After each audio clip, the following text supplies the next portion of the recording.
Assalamualaikum warahmatullahi wabarakatuh. Halo teman-teman semua, perkenalkan nama saya Hanifah Herinada, biasa dipanggil Hani dengan NIM K7121125. Saya merupakan mahasiswa semester 1 Pendidikan Guru Sekolah Dasar Kampus Kebumen, Fakultas Keguruan dan Ilmu Pendidikan Universitas 11 Maret Angkatan tahun 2021. Kali ini saya akan membahas tentang pendidikan Pancasila, yaitu mengenai Pancasila dalam kajian sejarah bangsa Indonesia. Akan tetapi, di sini saya akan lebih fokus kepada Pancasila pada saat sebelum kemerdekaan atau pada saat prakemerdekaan. Di sini kita akan belajar bersama-sama mengenai bagaimana Pancasila pada masa kerajaan dan pada saat sebelum kemerdekaan. Adapun tujuan dari video ini yaitu untuk memenuhi penugasan mata kuliah pendidikan Pancasila dan juga untuk memberikan penjelasan kepada teman-teman semua tentang bagaimana Pancasila pada saat sebelum kemerdekaan. Untuk itu, mari kita saksikan video lebih lanjut mengenai penjelasan materi tentang Pancasila dalam kajian sejarah Indonesia yang membahas tentang Pancasila pada saat prakemerdekaan atau sebelum kemerdekaan. Kita mulai membahas materi tentang Pancasila dalam kajian sejarah Indonesia. Lebih tepatnya yaitu Pancasila pada saat prakemerdekaan atau sebelum kemerdekaan. Akan tetapi di sini saya akan lebih fokus pembahasan tentang Pancasila pada masa kerajaan dan pada saat akan mendekati kemerdekaan. Oke, pembahasan selanjutnya yaitu di sini kita akan mempelajari Pancasila pada masa kerajaan terlebih dahulu. Tentu teman-teman tidak asing dengan tokoh yang ada di slide ini. Ya, betul sekali, dia merupakan Bapak Proklamator Indonesia dan merupakan Bapak Presiden pertama Indonesia, yaitu Insinyur Soekarno. Insinyur Soekarno pernah mengatakan, jangan sekali-kali meninggalkan sejarah. Dari perkataan tersebut, dapat dimaknai bahwa sejarah mempunyai fungsi yang beragam bagi kehidupan. Selain itu, Pancasila juga merupakan khazanah budaya Indonesia, karena nilai-nilai yang terkandung dalam Pancasila sudah hidup dan tertanam dalam sejarah Indonesia, yang pada saat itu dikenal dengan istilah masyarakat Nusantara di masa kerajaan yang ada di Indonesia. Kerajaan-kerajaan tersebut antara lain yaitu yang pertama ada Kerajaan Kutai. Kerajaan Kutai berdiri pada tahun 400 Masehi. Kerajaan ini merupakan kerajaan tertua di Indonesia dan kerajaan tertua di Asia Tenggara. Kerajaan Kutai merupakan kerajaan yang bercorak Hindu. Kerajaan ini terletak di Muarakaman, Kalimantan Timur, tepatnya di hulu Sungai Mahakam. Ada 7 buah jubah yang menjadi sumber bagi para ahli dalam menginterpretasikan kerajaan Kutai. Pada masa kerajaan Kutai ini, masyarakatnya hidup dalam keadaan aman, sejahtera, rukun, dan makmur. Pada saat datangnya penjajah untuk menguasai sumber daya alam di Nusantara, hal ini menyebabkan kerajaan besar yang ada di Nusantara melakukan pemberontakan untuk melawan penjajah. Pada kerajaan Kutai, masyarakatnya Kutai merupakan pembuka zaman sejarah Indonesia yang pertama kali karena telah menampilkan nilai-nilai Pancasila di kehidupannya. Nilai-nilai Pancasila tersebut antara lain yang pertama, masyarakat Kutai menampilkan nilai sosial, politik, dan nilai ketuhanan. Hal ini terbukti adanya kenduri serta sedekah kepada Brahma. Dengan adanya sedekah kepada Brahma, berarti menampilkan bahwa masyarakat Kutai sudah menampilkan nilai ketuhanan, yaitu sudah mengenal kepercayaan. Kemudian yang kedua, pada kerajaan Kutai juga sudah mengenal agama Hindu dan Buddha. Namun, walaupun mereka memiliki agama yang berbeda-beda, masyarakat Kutai tetap hidup berdampingan dan rukun satu sama lain.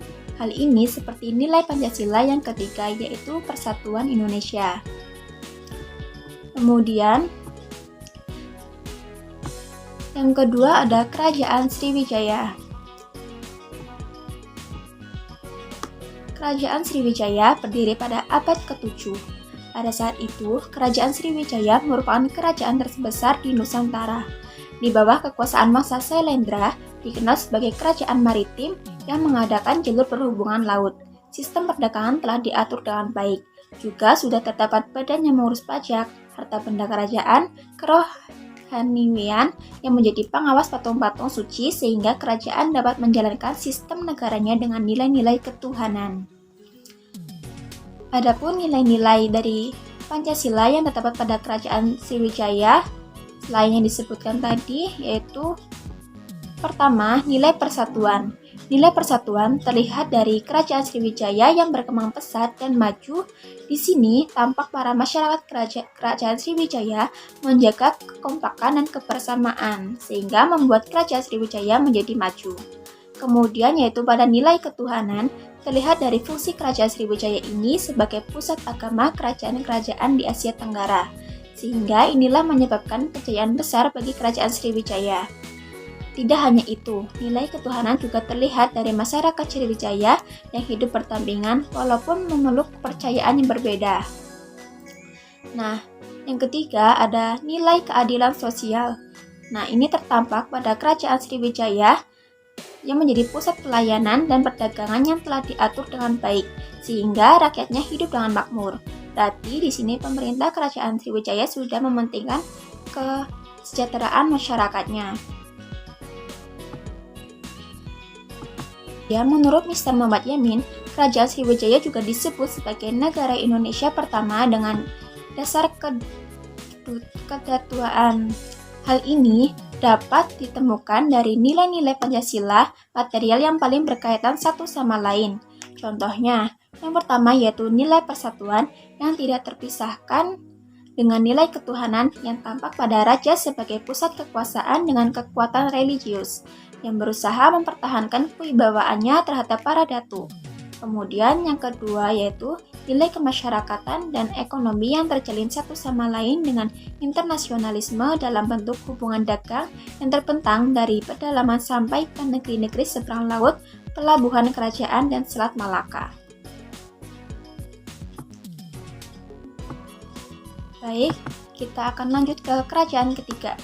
Nah, kerajaan ketiga ada kerajaan besar yang merupakan kerajaan besar di Nusantara, yaitu ada Kerajaan Majapahit.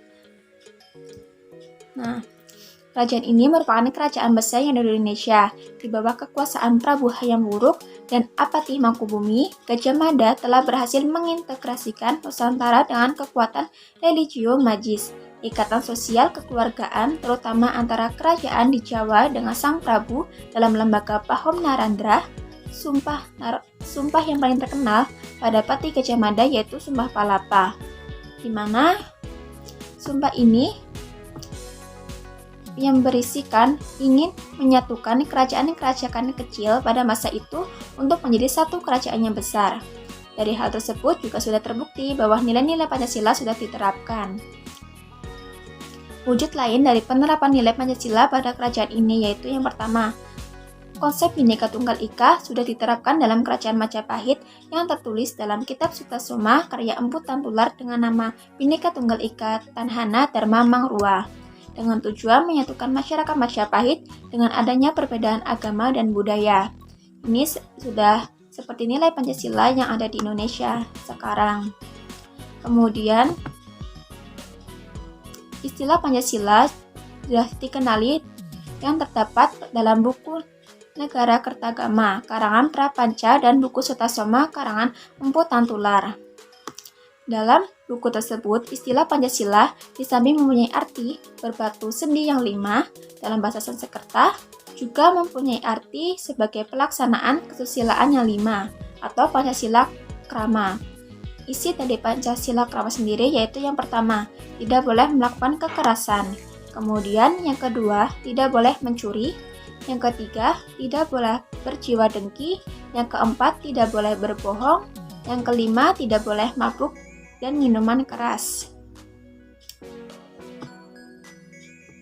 Nah, kedua zaman baik Sriwijaya maupun Majapahit dijadikan tonggak sejarah. Karena pada waktu itu, bangsa telah memenuhi syarat-syarat sebagai bangsa yang mempunyai negara. Baik Sriwijaya maupun Majapahit waktu itu merupakan negara-negara yang berdaulat, bersatu serta mempunyai wilayah yang meliputi seluruh Nusantara. Pada zaman tersebut, bangsa Indonesia telah mengalami kehidupan yang gemah, ripah, loh jinawi, tata tentrem, kertaraharja. Selain zaman kerajaan, masih banyak fase-fase yang harus dilewati menuju Indonesia merdeka, hingga tergalinya Pancasila yang setelah sekian lama tertimbun oleh penjajahan Belanda. Baik, nah di sini saya akan melanjutkan materi sebagai salah satu tonggak sejarah yang merefleksikan dinamika kehidupan kebangsaan yang dijiwai oleh nilai-nilai Pancasila adalah termanifestasinya dalam Sumpah Pemuda pada tanggal 28 Oktober 1948 yang berbunyi, kami putra dan putri Indonesia mengaku bertumpah darah yang satu tanah air Indonesia. Kemudian yang kedua, kami putra dan putri Indonesia mengaku bangsa yang satu bangsa Indonesia. Yang ketiga, kami putra dan putri Indonesia menjunjung tinggi bahasa persatuan bahasa Indonesia. Nah, pada tanggal 1 Juni 1945, di depan sidang BPUPKI, Insinyur Soekarno menyebutkan 5 dasar bagi Indonesia merdeka. Namun, beliau menawarkan apabila ada yang kurang setuju, maka ada alternatif lain. Alternatif lain usulan dari Insinyur Soekarno yaitu yang pertama ada Pancasila yang menampilkan 5 nilai, kemudian yang kedua ada Trisila yang meliputi sosionasionalis, 2 sosiodemokrati, dan ketiga ketuhanan. Dan yang terakhir atau alternatif yang terakhir yaitu ada Ekasila tentang gotong royong.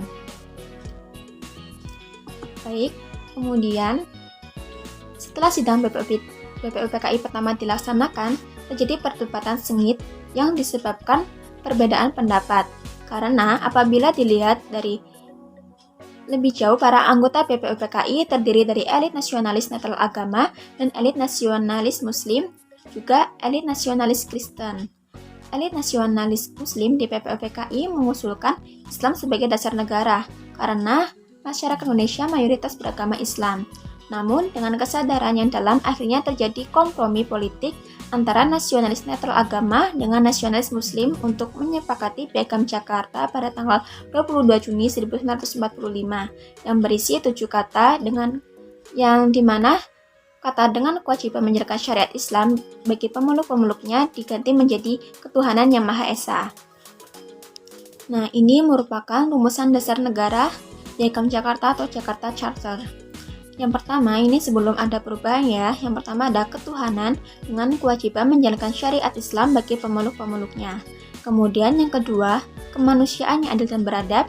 Yang ketiga, persatuan Indonesia.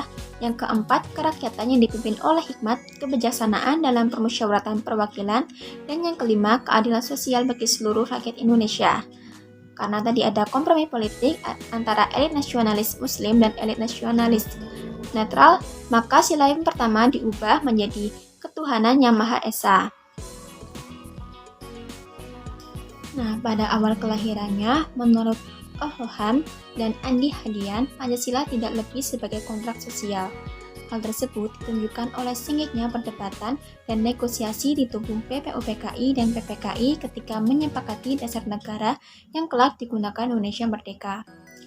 Nah, itulah perjalanan The Founding Father yang begitu teliti mempertimbangkan berbagai kemungkinan dan keadaan agar dapat melahirkan dasar negara yang dapat diterima semua lapisan masyarakat di Indonesia. Di sini dapat disimpulkan bahwa sebenarnya nilai Pancasila sudah tertanam dan diamalkan sejak dulu kala pada bangsa Indonesia, yaitu pada masa-masa kerajaan. Kemudian pada saat penyusunan dasar negara atau Pancasila ini juga penyusunan dasar negara ini perlu mempertimbangkan berbagai kemungkinan agar nilai-nilai Pancasila dapat diterima oleh semua kalangan masyarakat. Sebagai warga negara Indonesia, pada saat ini kita harus tetap menjaga nilai-nilai Pancasila dan mengamalkannya dalam kehidupan sehari-hari. Oke, baik, itu saja materi yang saya sampaikan. Semoga bermanfaat untuk kalian.